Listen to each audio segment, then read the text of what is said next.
గోపీచంద్ని హీరోగా నిలబెట్టిన చిత్రం యజ్ఞం. 2004లో ప్రేక్షకులు ముందుకొచ్చిన ఈ మూవీ అప్పట్లో ఒక ట్రెండ్ సెట్ గా నిలవడంతో పాటు తెలుగు సినిమాకి సరికొత్త కథనాల్ని అందించింది. ఈ మూవీ ద్వారానే ఓవర్ నైట్ స్టార్ డైరెక్టర్ గా గుర్తింపు పొందాడు A S Ravikumar Chowdary. Different taking కి పెట్టింది పేరైన చౌదరి ఆ తర్వాత పిల్లా నువ్వు లేని జీవితం, వీరభద్రం, సౌఖ్యం, ఆటాడిస్తా వంటి చిత్రాలతో ప్రేక్షకుల గుండెల్లో సుస్థిర స్థానం సంపాదించాడు.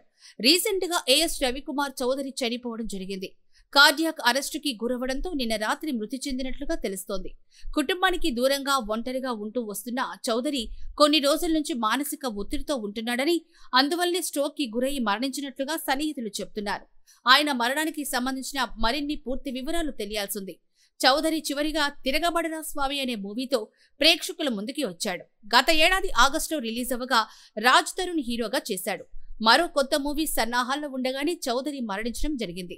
ఇక చౌదరి మృతి పట్ల తెలుగు సినిమా రంగానికి చెందిన పలువురు తమ సంతాపాన్ని తెలియజేస్తున్నారు.